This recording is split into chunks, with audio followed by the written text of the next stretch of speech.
E alguns conceitos mais avançados em relação ao paciente, e outros conceitos de todos ajudando. Bem, então aí, pode fazer até colar.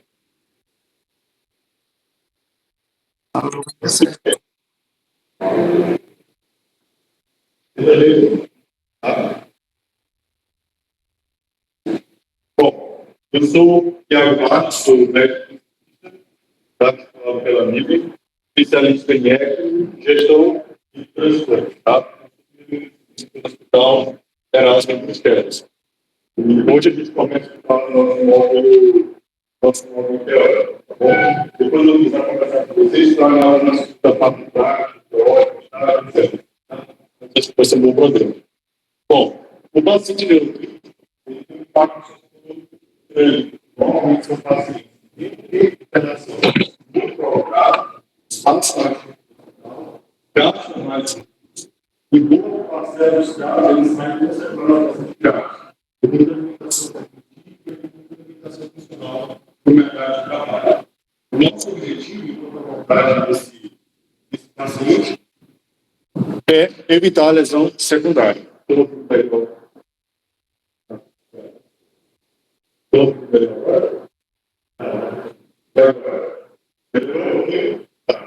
Nosso objetivo é evitar a lesão secundária. E já foi estabelecido lesão primária, grau, AVC, comum, o que quer que seja, é o PPI. Nosso grande objetivo do tratamento do neuroclínico é evitar a lesão secundária. E para isso a gente precisa fazer um exame neurológico básico, né, dentro de um cenário de poucos recursos. O que vocês acham que deve conter o exame neurológico mínimo, básico, para todo paciente? Neurocrítico. Glasgow, pupila, motricidade dos 4 membros, tá? E motricidade ocular extrínseca. Então, quando a gente pede um neurocheck completo, a gente está falando desses 4 pontos do exame físico. Normalmente, o neurocheck simplificado, ele é feito com Glasgow, pupila e avaliação de motricidade. A gente acaba não fazendo a motricidade ocular extrínseca porque é um pouco mais difícil e suscetível a erros por conta do tipo do exame, tá? Glasgow todo mundo sabe, né? Começa pelos 2 hálux, depois testa os 2 polegares, depois testa os 2 trapézios, as 2 ATMs e, por último, testa o nervo supraorbital. Nunca se faz Glasgow com estímulo external e nem com mamilo. Quem estava na última aula de transplante já acompanhou isso daí. Então, no mínimo, o que a gente precisa fazer num cenário de poucos recursos é isso, tá? Bom, em relação ao metabolismo cerebral, ele consome bastante oxigênio, praticamente 1/5 do nosso oxigênio, né? O que responde a cerca de 15% ali do débito cardíaco e 1/4 da glicose vai direto para o cérebro. É um órgão pequeno, leve do ponto de vista de comparação com outros, mas que tem muito consumo metabólico por motivos óbvios, né? E quando a gente fala de monitorização, vem de Monner, tá? E tudo parte da observação. O nosso exame físico, as nossas condutas, elas só vão ter sentido se seguir esse fluxo. E isso não só para a monitorização neurológica. A gente primeiro precisa observar uma alteração, seja ela clínica ou no monitor, tá? Fazer o reconhecimento de que aquela alteração é importante, fazer a comunicação, analisar o dado, tomar uma decisão e avaliar a resposta. Tudo dentro do hospital, do ponto de vista clínico, a gente tem que seguir esse aspecto. Não adianta você olhar o monitor se você não sabe reconhecer que é uma FA, por exemplo. Você tem que ter um olho treinado também para aquele tipo de alteração. E quando a gente fala de paciente grave, a gente fala de tudo isso. A gente olha laboratório, a gente olha os sanguíneos, pressão, pique, capnometria, frequência cardíaca, frequência respiratória, saturação periférica de O2, etc. Tá? Normalmente, quando a gente vai para a UTI ou para uma grande sala da emergência, esse é o cenário que a gente encontra. Um monte de cabo, monitor, fio, bomba, né? Só que, quem que olha para o cérebro? Já tem experiência com TI? Nossa, R1? Está começando agora na residência mesmo. Não tinha experiência prévia certa. Então, normalmente, quando a gente chega num paciente grave desse, independente de qual seja a etiologia, a gente não encontra nada monitorizando o cérebro. A gente se preocupa em monitorizar o coração, em monitorizar a função pulmonar, a função hepática, a função renal, mas a gente acaba não enxergando o cérebro. E o cérebro, ele é altamente dependente do que a gente chama de autorregulação cerebral. A autorregulação cerebral é a capacidade que os nossos vasos intracranianos têm de se adaptar a hiperfluxo ou a baixo fluxo, tá? Em faixas normais, se a gente fizer uma hipotensão ou uma hipertensão transitória, o nosso cérebro ele consegue se readaptar e se reajustar. Se forem muito extremos, tanto a hipotensão quanto a hipertensão extremas, ele perde a capacidade de autorregulação e começa a sofrer dano, isquemia, necrose cerebral. Se a gente tiver algum evento neurológico agudo, essa faixa acaba ficando ainda mais estreita e a gente tem mais facilidade ainda para lesar o cérebro. Esse é o mecanismo fisiopatológico de toda a lesão cerebral do paciente com injúria neurológica aguda, em coma, com rebaixamento do nível de consciência que a gente precisa investigar. Então, esse paciente ele vai ter uma lesão, ele vai ter um trauma, seja ela de fato um trauma, um TCE, um AVC isquêmico, hemorrágico ou outro. Esse trauma vai gerar edema, o edema vai gerar um aumento da pressão intracraniana. Esse aumento da pressão intracraniana vai levar a uma queda de pressão de perfusão cerebral, com queda de fluxo sanguíneo cerebral, com queda de tensão de oxigênio cerebral, o que vai levar a mais edema, mais hipertensão intracraniana e por aí vai. Se nada for feito para identificar esse paciente com rebaixamento do nível de consciência, ele vai progredir em lesão e culminar com um evento mais catastrófico, que é a morte encefálica, tá? Que é o final, a cadeia final de toda lesão cerebral não tratada. Quando a gente pensa em consumo de oxigênio, existem vários fatores que vão interferir naquele meu paciente neurocrítico agudo, tá? Tanto a temperatura quanto a tensão dos gases acabam influenciando bastante. Por isso que o que todo paciente neurocrítico não pode ter? Hipertermia, hipotensão e hipoglicemia.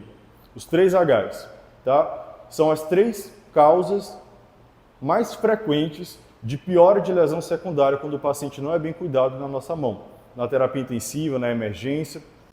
A hipoglicemia, a hipertermia, tá? E a hipotensão. A hipoxemia também pode ser incluída nesse aspecto. A gente vê aqui que quando a gente tem o aumento de temperatura em poucos graus, o consumo de oxigênio cerebral sobe muito.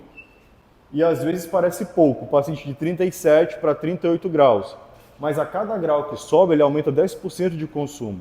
Às vezes, são aqueles 10% que estão mantendo aquela área de necrose, de penumbra ali. Se você aumentar um pouquinho o consumo de oxigênio, o que era penumbra vira necrose, você perde mais área secundária, mais sequela e mais dano neurológico permanente para o resto da vida. Quando a gente fala de faixa de autorregulação cerebral, né, é isso daqui. Normalmente, o cérebro em condições normais, ele tem essa banda reguladora de pressão arterial média, ali entre 65 a 120. Se eu tenho uma pressão arterial média menor do que isso, ele começa a perder a capacidade de autorregulação, de estabilizar o fluxo sanguíneo cerebral. Então, toda a hipotensão que acontecer, o cérebro vai ter hipofluxo e vai isquemiar. Do mesmo jeito, se eu passar de 120 milímetros de mercúrio de pressão arterial média, ele não vai mais conseguir fazer o controle, manter o tônus vascular. Qualquer aumento a partir desse ponto vai levar à lesão dos vasos, com ruptura da barreira hematoencefálica, edema, sangramento, etc. Então a gente sempre tem que manter o paciente, qualquer paciente grave, nessa faixa, entre 65 idealmente até 90. Até 120 dá para tolerar. Acima disso já é uma emergência hipertensiva, já pode ter lesão cerebral. Para quem não conhece ainda, quem aqui está no primeiro período? Primeiro e segundo? Terceiro? Doutrina de Monro-Kelly, tá? Vocês vão ver normalmente no terceiro período. Normalmente, a gente tem bastante volume cerebral para drenar alguma complicação. Quando uma massa começa a aparecer, seja essa massa um hematoma, um tumor ou um outro tipo de lesão, ela começa a expandir. Só que a nossa cabeça é uma caixa fechada, é uma calota fechada.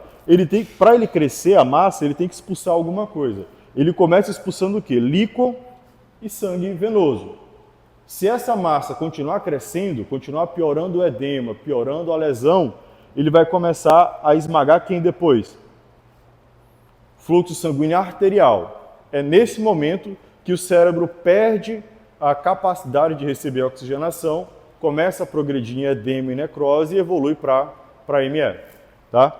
Se a gente fosse traduzir isso aqui, na prova de título eles cobram bastante, de terapia intensiva, a curva da pressão intracraniana, quando a gente coloca um catéter lá dentro, é dessa forma que a gente interpreta.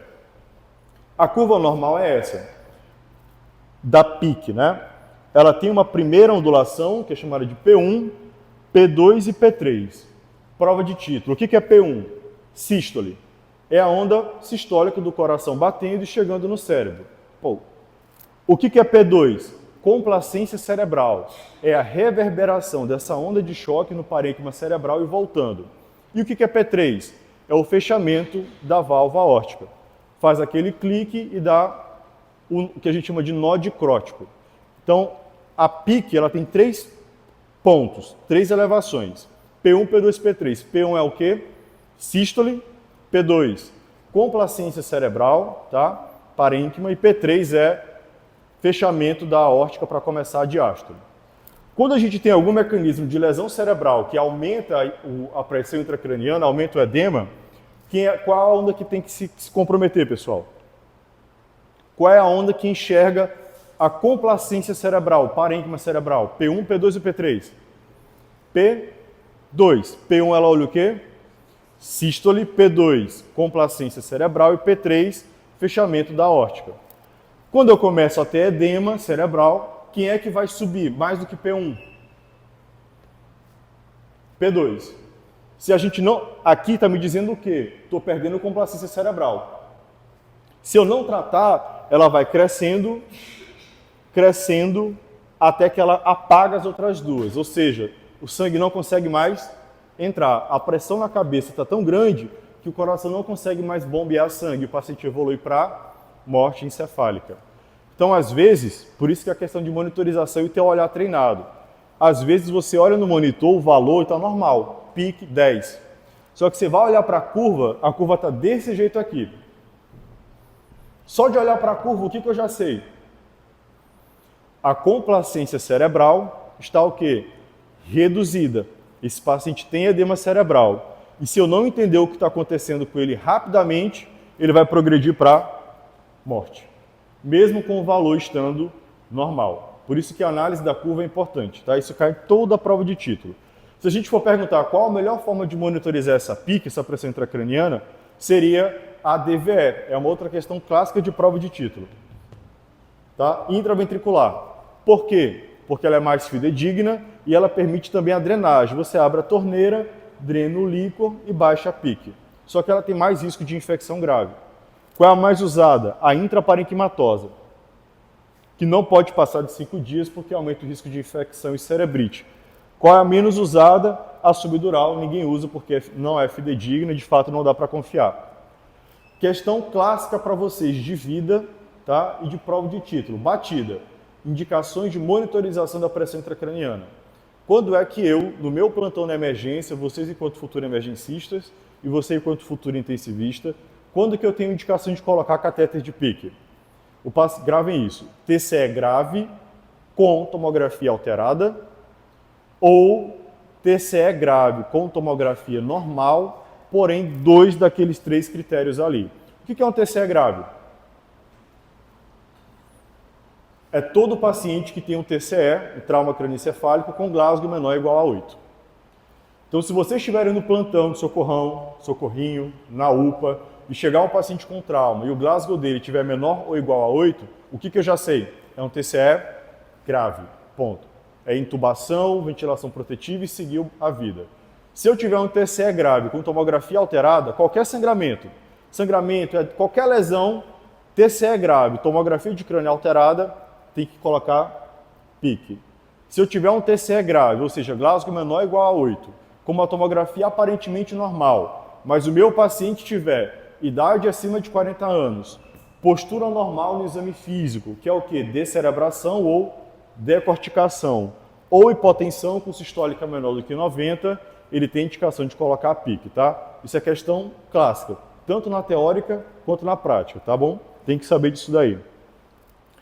O que a gente, enquanto neurointensivista, tem que dominar, né? enquanto terapia intensiva, enquanto emergência. As formas de monitorização cerebral.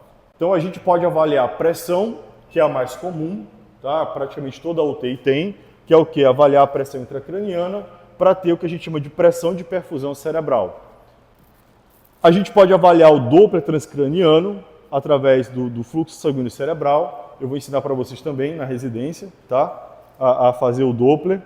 A gente pode avaliar saturação de bulbo jugular ou pletismografia de O2, microdiálise cerebral para avaliar o metabolismo, mas quase não se usa, não pegou no mercado, e eletroencefalograma, que eu também vou dar uma aula para vocês de como fazer essa avaliação na beira do leito na UTI. Uma das formas que a gente tem hoje, que tem sido mais usada, é o NIRS, que é a espectrofotometria por infravermelho. Tá? Ele consegue ler até 2,5 centímetros de profundidade do parênquima cerebral de forma não invasiva. Então você cola um adesivo, não machuca o paciente e ele te diz qual é a saturação de oxigênio naquele tecido. Ajuda bastante a gente quando a gente não tem a PIC ou quando precisa tomar uma conduta sem poder invadir o paciente. Tá? Dúvidas até aqui? Tranquilo? Certo. Pessoal, qual é o valor normal da PIC, da pressão intracraniana? Normal é menor do que 5. Tá? Menor do que 5. Conceito importante para gravar. O que é hipertensão intracraniana? É quando eu tenho uma elevação da PIC maior do que 20, dou-lhe uma, 22 milímetros de mercúrio por um período superior a 10 minutos. Tá? Que pode ser tosse, etc. Isso é hipertensão intracraniana. O que é a pressão de perfusão cerebral? Pressão de perfusão cerebral, pessoal, é a subtração da PAM, que é a pressão arterial média, menos a pressão intracraniana. Pressão de entrada menos a pressão de saída, certo? Qual é o valor normal de PPC? Acima de 65, no mínimo. Como é que a gente faz esse cálculo? Por exemplo, imagina que eu tenho um paciente que ele está internado, está com uma PAM, uma pressão arterial média ali de 80 milímetros de mercúrio, normal. O normal é de 65 a 90. E ele está com uma PIC de 10. Qual é a PPC dele? PAM de 80 e a PIC está 10. Qual é a pressão de perfusão cerebral dele? 80 menos 10? 70. Está normal ou não? Acima de 75, concordam? Beleza. Agora imagina que esse mesmo paciente, ele está com uma PAM de 80, só que a PIC dele está dando 30. Qual é a PPC dele? 80 menos 30 dá quanto? 50. Tá bom ou ruim? Ruim. Ele está isquemiando o cérebro dele. Daí eu tenho que tomar alguma intervenção para baixar essa PIC rapidamente. Tá? Aqui o exemplo de espectrofotometria que a gente usa, que é o Foresight, é o que eu tenho mais domínio, né? mais uso. Tá? Aqui o exemplo do Doppler transcraniano, que vocês vão aprender ao longo da residência, tá bom? É bem tranquilo, se você vai pegando mão, pegando prática, ajuda bastante mesmo na determinação de algumas condutas. Aqui a microdiálise cerebral. Quando eu fiz o estágio em Bruxelas, é uma brasileira que desenvolve essa pesquisa lá, que é a Elisa Bogossian, muito boa. É muito interessante do ponto de vista teórico, mas do ponto de vista prático, não ajuda muito, sabe? Não muda a conduta, assim. Então, o feijão com arroz acaba ainda sendo a melhor alternativa. Cola para o residente, Ghost Cap. Tá? Esse artigo é muito interessante. Ele, na verdade, diz o óbvio, e às vezes é importante falar o óbvio. É aquilo que a gente precisa fazer de mínimo, mesmo em um lugar de poucos recursos, tá? Vale a pena ler esse artigo, para garantir um cuidado centrado no paciente neurocrítico. Então, a gente precisa manter a glicemia. Existe um outro artigo, que é o The Mental, ele fala mais ou menos a mesma coisa, só que com alguns valores mais objetivos, algumas metas mais objetivas. São dois artigos que todo frequentador de emergência de UTI tem que ter na cabeça, o The Mental e o Ghost Cap. Tá? Se a gente for falar assim, de algumas metas, né, a gente vai ter a temperatura entre 36 e 37,4, é a meta, isso é importante. Acima de 37,4 já tem um aumento importante de metabolismo cerebral, já aumenta o consumo de oxigênio, piora o prognóstico do paciente. Hemoglobina, em média de 9. Saiu um estudo mais recente agora, vinculado ao TRIX, manter em torno de 9 é benéfico para o paciente, melhora a tensão de oxigênio cerebral. Eletrólitos, manter normal, potássio normal, sódio normal, tolerando hipernatremia até 153 de sódio para evitar edema cerebral. E as outras taxas do paciente é aquilo que é basal de todo paciente grave. Glicemia entre 100 a 180, manter uma pressão de perfusão cerebral acima de 65, tá? Mantendo uma PIC menor do que 22. Só para recapitular até aqui, pessoal, quais são o que compõe o exame neurológico básico? Quais são os 4 tipos de exame básico que eu preciso ter no neurocheck? Glasgow, pupila, motricidade nos membros e motricidade ocular extrínseca, que a gente acaba não fazendo. O que é pressão? O que é hipertensão intracraniana? Pique maior do que quanto? 22 por pelo menos 10 minutos. E o que é pressão de perfusão cerebral, PPC? É o valor da PAM, pressão arterial média, menos a PIC. O valor ideal é acima de quanto? Acima de 65 para eu não ter oligoemia cerebral ou baixo fluxo cerebral. Esse é o termo que a gente usa, tá? Isso não é suficiente, né? Se a gente for colocar isso na ponta do lápis, só isso não é suficiente para a gente manejar o paciente neurocrítico de forma adequada, tá? Bom, a abordagem inicial, ela é comum para todo paciente grave. Chegou um paciente para vocês com rebaixamento do nível de consciência, né? Ou como a gente chama, evento neurológico agudo, é o termo mais correto, a gente precisa desencadear uma série de ações. A gente vai fazer aquilo que é importante para todo paciente grave. CAB, move, pedir o pacote básico da urgência e seguindo ao longo da primeira hora ou hora de ouro até fechar o diagnóstico etiológico desse paciente, certo? O que é o CAB mesmo? C, circulação. Se o paciente chegou parado, você vai reanimar o paciente e seguir o ACLS, estabilizar a pressão, etc. Via aérea. O que vai normalmente indicar intubação no paciente neurocrítico de cara, na emergência? Glasgow menor ou igual a 8, mesmo se ele estiver saturando 100%. Ele não está sendo intubado por hipoxemia, ele está sendo intubado para proteger via aérea. O paciente com Glasgow menor ou igual a 8, ele não tem mais reflexo normalmente de tosse. Então, se ele vomitar e broncoaspirar, vai tudo para o pulmão e ele morre. Então, independente da saturação, ele pode estar respirando super confortável, Glasgow menor ou igual a 8, tubo. Como é que faz o Glasgow mesmo? Não, né? Nem mamilo. Aperta os 2 hálux, os 2 polegares com a caneta, né, no leito ungueal, tá? Quem quiser testar, aperta aí com a caneta assim na unha e vê se dói. 2 trapézios, as 2 ATMs supraorbital. É assim que se faz uma avaliação de Glasgow por dor, tá? Para você fazer uma avaliação adequada. O MOV, o que é o MOV? Monitorização básica. O que vocês vão pedir para a equipe de enfermagem para monitorizar? De base, qualquer paciente grave ou potencialmente grave. Cardioscopia, pressão arterial não invasiva nos 2 membros para descartar a dissecção de aorta e saturação periférica de O2. Qual é o pacote básico da urgência que a gente pede para todo paciente grave ou potencialmente grave? Radiografia de tórax, eletrocardiograma, laboratório geral e gaso arterial. No paciente, né, quais são as 4 grandes síndromes mesmo? Choque, insuficiência respiratória aguda, coma e sepse. No coma, qual exame a gente acrescenta de urgência para ele? Tomografia de crânio sem contraste, tá? Maravilha. Então a gente faz o CAB, pede o MOV, né? Monitorização, oxigenoterapia, veia puncionada e checar a glicemia. Saturação, qual é o valor normal para não pneumopata? Acima de quanto? 94%. E para pneumopata? 90%. Maravilha. Glicose normal, acima de quanto? No mínimo, 70. O ideal é entre 100 a 180, tá? Se tiver abaixo de 70, eu faço o que de cara? 4 ampolas de glicose a 50% intravenosa em bolos. É assim que reverte hipoglicemia em adulto. Aqui segue o lembrete, né, dos exames que a gente pede de plus para todas as grandes síndromes, né, coma, sepsis, insuficiência respiratória aguda e choque, lembrando as principais complicações, tá? Dando um pouco de segmento no paciente comatoso, né, com lesão neurológica aguda, a gente tem várias causas de lesão traumática, né? as focais, as difusas, mas isso é a parte na aula de trauma cranioencefálico. Quando a gente fala de lesão cerebral secundária, é que se torna um pouco comum.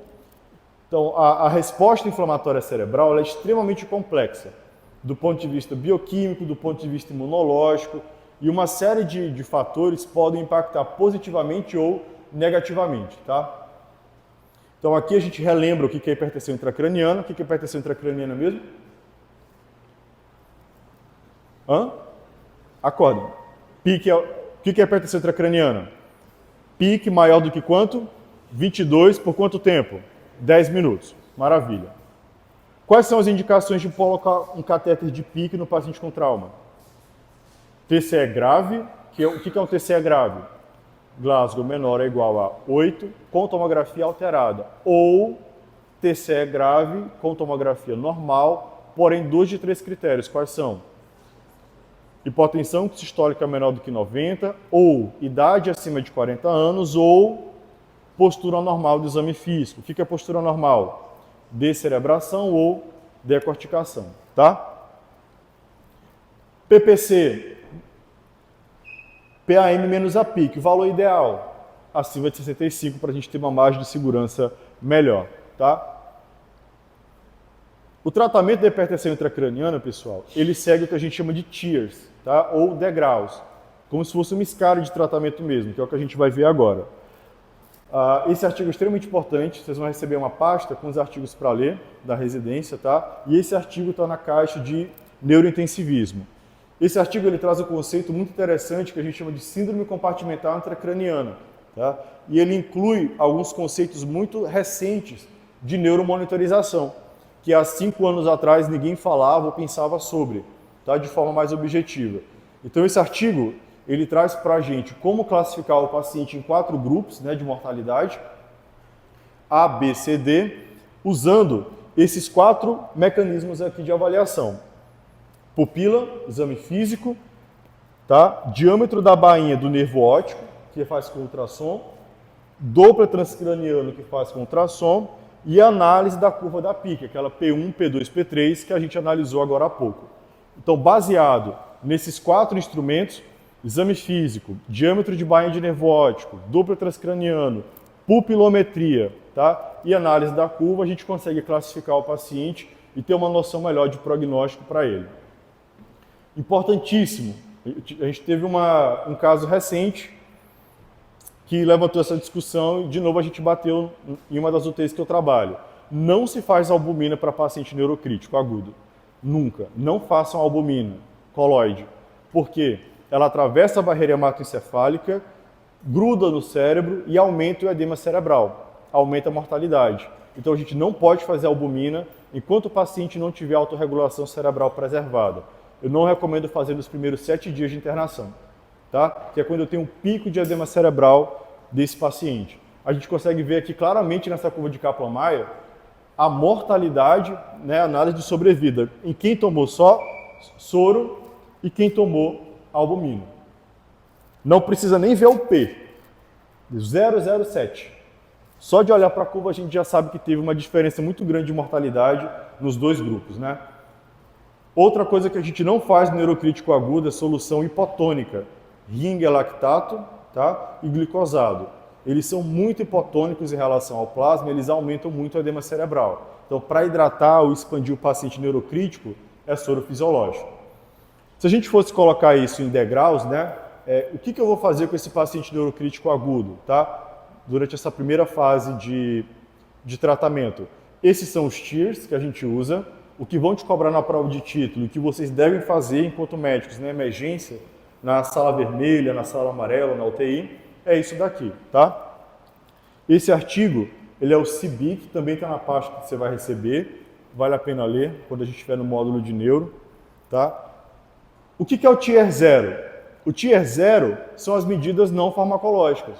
O que eu posso fazer para melhorar a drenagem cerebral desse paciente neurocrítico? Sem olhar pique, tá? Você está lá no socorrão, no socorrinho, tem um neurocrítico agudo, um TCE grave, um AVC, qualquer coisa. Você sabe que ele tem hipertensão intracraniana, está com pupila dilatada, sinais de tríade de Cushing, etc. O que eu posso fazer para melhorar o prognóstico dele? Elevar a cabeceira a 30 graus, centralizar a cabeça, impacta muito. Sempre que eu posso, eu mostro isso para os residentes lá no São Domingos. O doente com pique, está deitado às vezes com a cabeça assim, está lá, pique, 25. Aí eu faço isso, 10. Entendeu? Deixa eles se desesperarem, pegar manitol, não sei o que. Quando eles chegam, não, ó, só centraliza a cabeça, aí despenca a pique. Ouviu? É só centralizar a cabeça. Cai muito.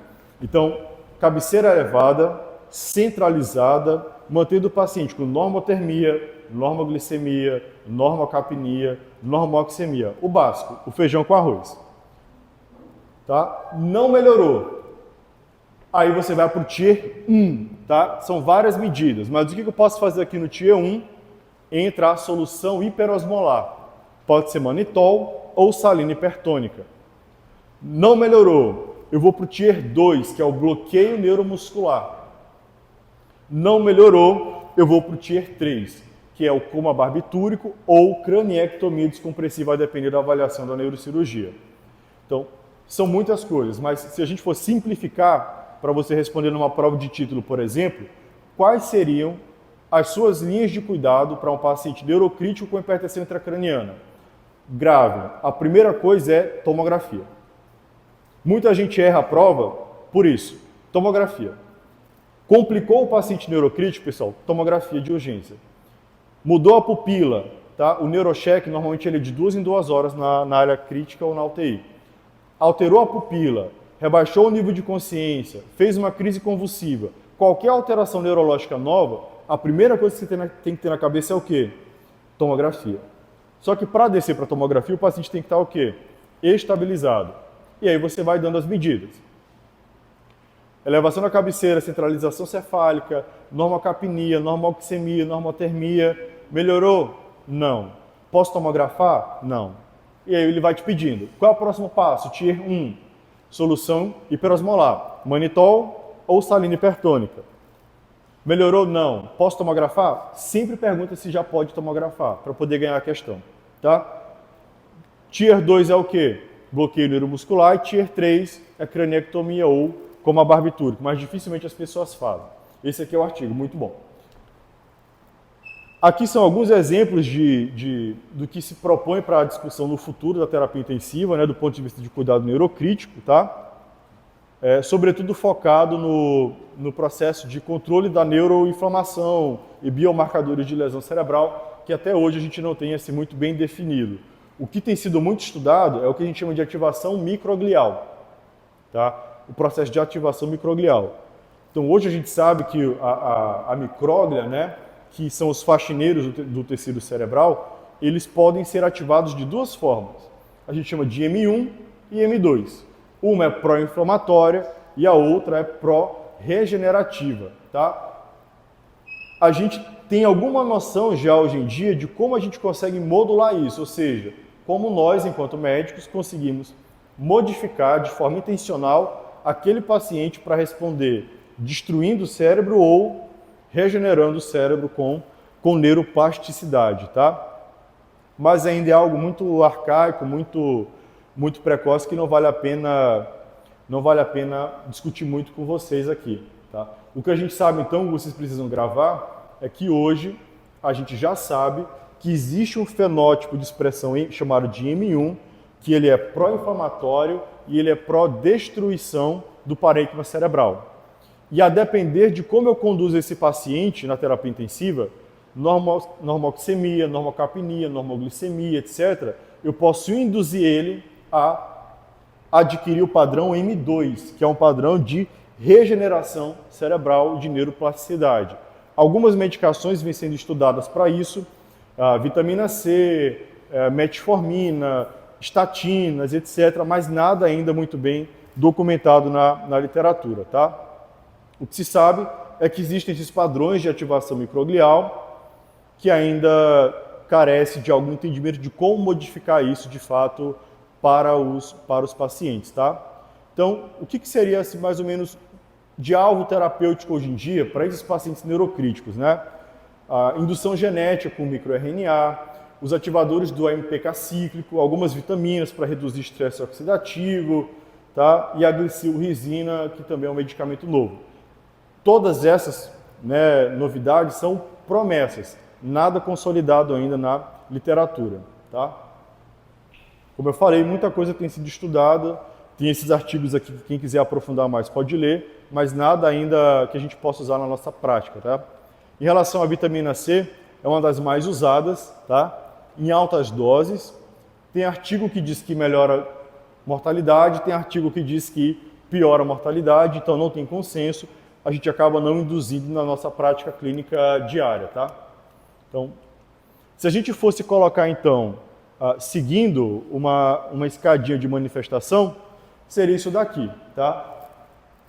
Arcaicamente, a gente tem o quê? Avaliação da anatomia, que é a PIC, tá? A pressão intracraniana é o que a gente mais usa hoje em dia, é o que é mais difundido, tá? Você vai olhar PIC e conduz. Qual é o problema? Para a PIC ter subido, muita coisa já aconteceu lá atrás. O que a gente enxerga hoje no monitor como PIC é um evento tardio de edema e destruição cerebral de uma coisa que começou lá atrás. O cérebro começou a sofrer lá atrás. Então é tardio. A gente está olhando no retrovisor. A gente avançou, né, para a fisiologia através da monitorização por eletroencefalograma. Vocês vão ter essa aula também na residência, tá? Como interpretar um eletroencefalograma básico para o intensivista. E a gente consegue no eletro identificar algumas alterações que predispõem a edema. Então, às vezes a PIC está normal, mas eu olho para o eletro e vejo que o paciente está com grafo epileptiforme. Eu trato. Se eu não tratar, aquilo vai inflamar o cérebro e gerar edema e etc. A nível de tecido, né, de histologia, a gente tem a pletismografia. A gente coloca um cateterzinho lá dentro do parênquima cerebral, ou o NIS, né, que é o adesivo, e a gente consegue medir a tensão de oxigênio naquele parênquima cerebral. Também é uma forma precoce de identificar a alteração.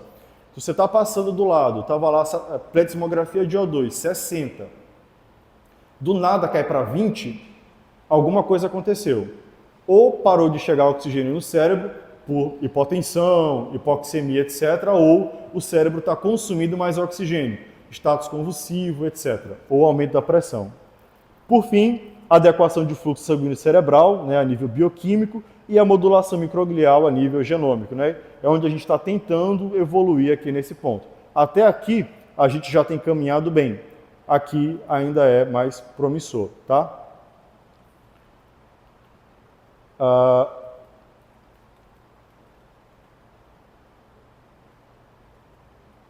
De crise convulsiva, pessoal, vou passar muito brevemente alguns pontos principais da avaliação do paciente neurocrítico agudo, né?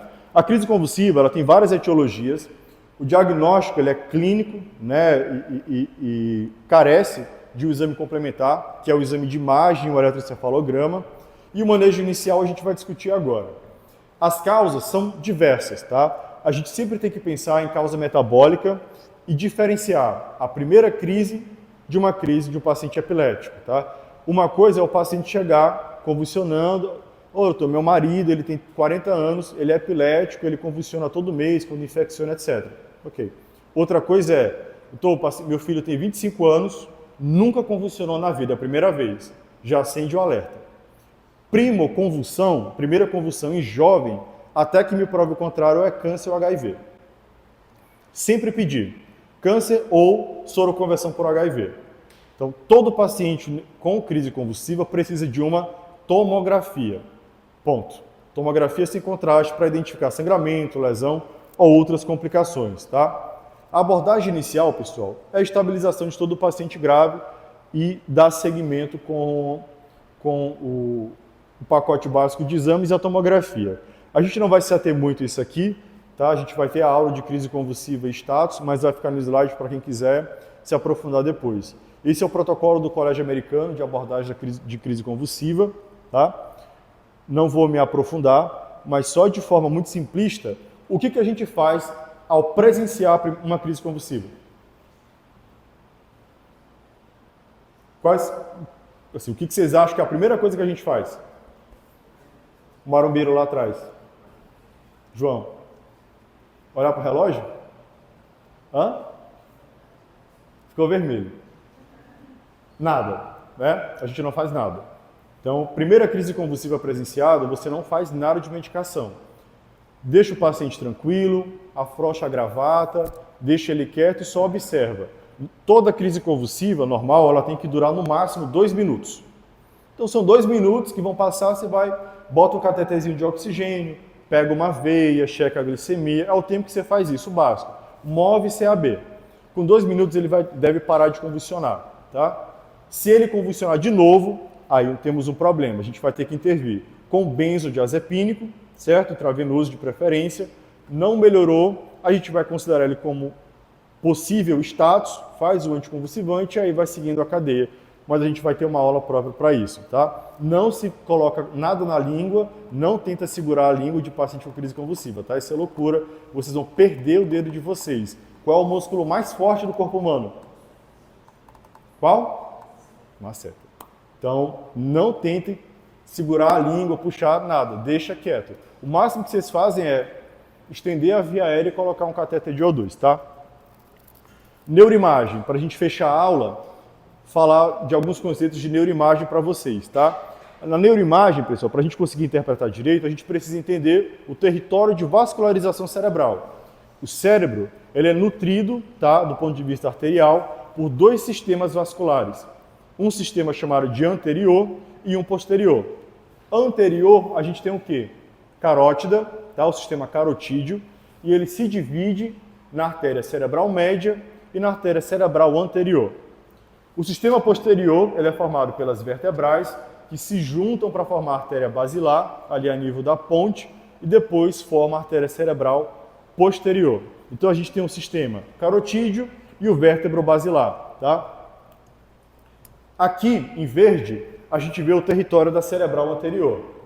Aqui em vermelho e na região aqui putaminal, cerebral média, e aqui a região da cerebral posterior, tá? A tomografia, pessoal, ela é medida em unidades de Hounsfield. Então, enquanto na radiografia a gente fala de transparência, imagem hiper ou hipotransparente, na tomografia a gente fala de diferença de densidade, enquanto que na ressonância a gente fala de diferença de intensidade de sinal, tá? E na ultrassonografia, diferença de ecogenicidade. Bom, as unidades Hounsfield, elas vão de 0 a mais 1000 ou menos 1000, sendo que 0 é a referência, que é a água, menos 1000, ar, que é preto, e mais 1000, muito denso, muito cálcio, que é o osso. É assim que a gente enxerga as cores na tomografia. Aqui, por exemplo, vocês vejam que o osso, ele é próximo de 1000 unidades Hounsfield. Ele é o que? Branco, né? Isso aqui branquinho é calcificação do plexo coroidal, que é o plexo que produz o líquido cefalorraquidiano. Todos nós, a partir dos 16 anos de idade, começam a calcificar o plexo coroide e a glândula pineal. Isso é natural, isso é fisiológico, tá? Olhando aqui de antemão, parece que está normal esse cérebro ou tem alguma coisa errada? Sim ou não? Tem alguma coisa diferente? Onde? No cérebro, na tomografia, a imagem é invertida. Então, o que vocês estão vendo aqui como esquerda, para mim, na verdade é o hemisfério quê? Direito, tá? É invertido. Que território? Cerebral anterior, média ou posterior? Está mais branco ou mais preto? Está hipodenso em relação ao parênquima. Ele tem uma área de isquemia cerebral. Um AVC isquêmico em território de cerebral média direita. Certo? E aqui? Tem alguma alteração? Sim ou não? Aqui está a glândula pineal. Aqui as calcificações do plexo coroidal. Tá? A linha média, os ventrículos laterais e tem uma área hipodensa aqui. É um AVC isquêmico em um segmento da artéria cerebral média, direita ou esquerda? Esquerda, tá? Como é que a gente sistematiza a análise da tomografia de crânio? Alguém sabe? Não? Tá. A tomografia de crânio, pessoal, a gente precisa avaliar o que nela? Sangue, se tem presença de sangue, sangramento, se eu tenho desvio de linha média, se eu tenho apagamento de giros e sulcos, né, para inferir edema, apagamento de cisternas, tá? Das cisternas e ventrículos e fratura ou lesões. É basicamente isso, tá? Então aqui, por exemplo, ó, vocês vejam que tem sinal de fratura? Não. A linha média está centrada? Centrada, ok. Não tem desvio de linha média. Eu tenho apagamento de giros e sulcos? Tenho. Olha aqui como tem bastante giro e sulco livre, né? Enrugadinho. E aqui, tem giro livre ou está todo apagado, grudado? Isso aqui é o quê? É edema cerebral. No lado que foi acometido, tá? Não tem sangramento. Aqui, só para sinalizar, normalmente a conduta ela é cirúrgica, tá? O neurocirurgião tem que entrar quando eu tenho desvio de linha média acima de 5 milímetros. Sempre. Gravem isso, tá? 5 milímetros. Aqui, pessoal, a linha média está centrada? Ela está retinha ou ela está desviada? Vocês acham que mais ou menos do que 5 milímetros? Mais. Tem apagamento difuso de giros e sulcos? Não tem nenhum giro livre. Isso denota... Cadê os ventrículos? Estão visíveis? Eles estão completamente apagados. Vocês acham que tem hipertensão intracraniana pequena ou muito grande? Esse paciente vai fazer morte cefálica. Qual é a outra coisa que chama atenção nele? Olha o sangramento aqui. Um hematoma extradural. Vejam o formato biconvexo dele, tá? Isso aqui é um TCE grave. Cirúrgico ou não? Só de olhar. Cirúrgico. Tem desvio acima de 5 milímetros, né? Pessoal, aqui qual o diagnóstico? Qual o diagnóstico? Tumor, AVC isquêmico, hemorrágico, trauma. Nessa tomografia é o quê? Tem uma mancha? Tem uma mancha? Tem. Ela é sangue ou é isquemia? Isquemia. É um AVC isquêmico. Direito ou esquerdo? Direito. Cerebral anterior, médio ou posterior? Pronto. Vocês estão, ó, viu como é fácil? Precisa do laudo do radiologista para olhar isso? Não. Alguém é da liga de rádio? Não tem ainda. Então aqui, ó. AVC isquêmico, território de cerebral médio direita, linha média centrada, tem bastante giro e suco livre, concorda? Esse paciente é cirúrgico? Não. Vamos para cá. Qual o diagnóstico? Tumor, AVC isquêmico, hemorrágico, trauma. Sangrou ou não? Sangrou. É um AVC? É. Isquêmico ou hemorrágico? Hã? É sangue ou isquemia, pessoal? Sangue. Muito sangue. Vamos lá. Então eu já sei que o diagnóstico é o quê? É um AVC hemorrágico. Em que hemisfério? Direito ou esquerdo? Direito. Vamos lá. Tem apagamento difuso de giros e sulcos? Tem. Tem hipertensão intracraniana. Tem desvio de linha média? Maior ou menor que 5 milímetros? Bem maior. Olha o ventrículo lateral aqui, completamente apagado, obliterado. Vocês acham que esse paciente aqui é cirúrgico ou não? Cirúrgico. Tem desvio maior do que 5 milímetros de linha média. Esse é o paciente que vocês vão com ele para a tomografia da emergência. Olhou a imagem, já liga para o neurocirurgião. Migão, 50 anos, AVC hemorrágico, desvio de linha média de 1 centímetro aqui, está anisocórico à direita. Já entubei. Ele vai dizer o quê? Leva para a sala que eu estou chegando. Glasgow tanto, pupila tanto. Se você atender esse paciente, não entubar, mandar para a tomografia e ele ficar na sala esperando 4 horas depois o radiologista laudar, quando sair o laudo, alguém vai olhar e vou pedir o parecer para neuro. Aí o neuro mais 2, 3 horas para responder. Quando chegar o paciente está o quê? IME. Então, paciente grave, você vai com ele para o exame de imagem, você olha e toma conduta. É diferente daquele caso que a gente viu, né, com sangramento menor. E aqui é o que a gente está vendo como hemorragia subaracnoide. É um sangramento que ele invade as cisternas, ó, giros, a cisterna perimesencefálica aqui. Tá? O prognóstico é bem limitado, aqui a gente está diante do que a gente chama de um Fischer 4. Aqui, pessoal, qual é o diagnóstico? Trauma, AVC isquêmico, hemorrágico ou tumor? Não ouvi. É um AVC?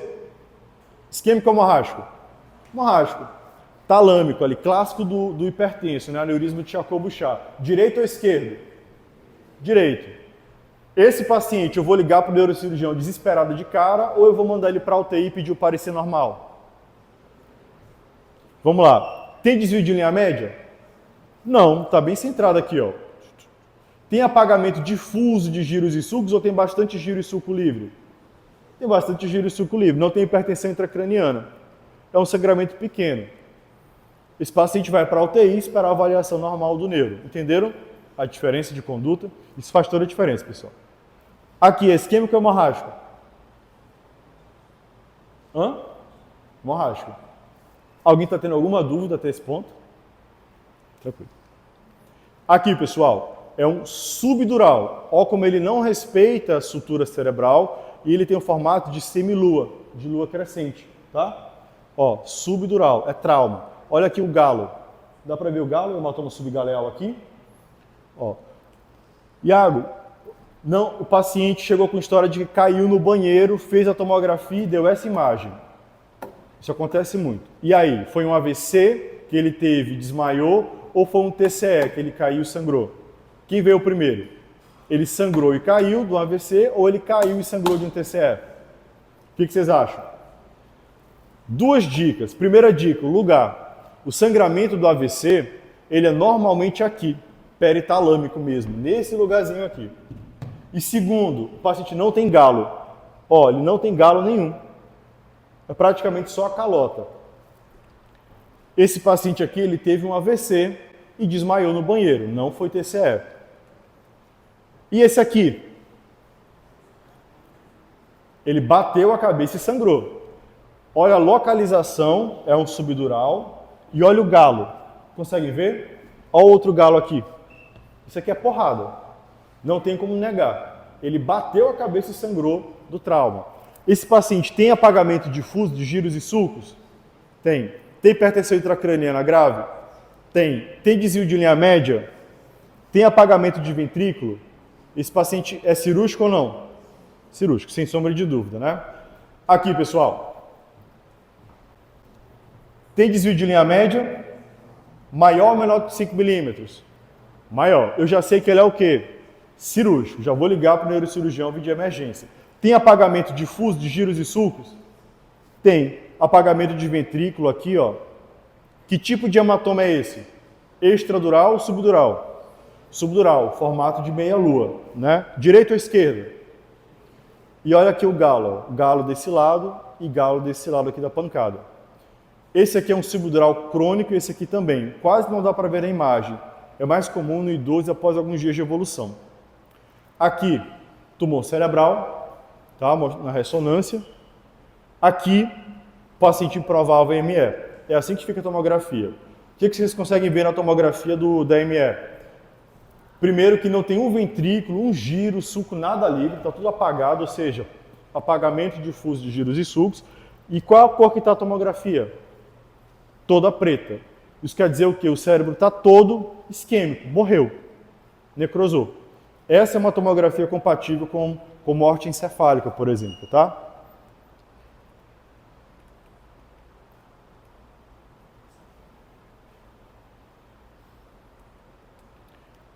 Então aqui são algumas áreas, né, algumas coisas que a gente consegue ver, por exemplo, na tomografia de um paciente com tumor cerebral.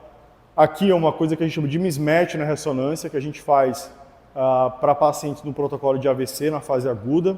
Tá? A gente consegue, pela ressonância, na sequência de difusão apenas, dizer o que é penumbra e o que é necrose cerebral, para, por exemplo, indicar trombólise, mas a gente vai ter isso na aula de AVC. Tá? Aqui um outro sinal que é difícil de ver, a gente teve até um recente lá na UTI de Socorrão, que é o síndrome da hiperdensidade de cerebral média. Consegue ver bem bonitinho aqui a cerebral média? Normalmente isso acontece quando ela trombosou, um AVC de cerebral média. E costuma ter uma evolução catastrófica, com altíssima morbimortalidade. Tá? Aqui, pessoal, tem desvio de linha média, maior ou menor do que 5 milímetros? Cirúrgico ou não? O diagnóstico é AVC isquêmico, hemorrágico ou trauma? AVC isquêmico. Território de cerebral anterior, médio ou posterior? cerebral anterior, média e posterior? Média, né? Tu tá vendo só um pedacinho aqui da anterior e um pedacinho da posterior. A cerebral média trombosou toda. Direita ou esquerda? Direita. A gente chama isso de AVC maligno ou síndrome de cerebral média. Mortalidade altíssima. É a única indicação de cirurgia no AVC isquêmico, tá? Quando a gente faz a craniectomia descompressiva e tira parte da calota craniana, para permitir a descompressão do cérebro, tá?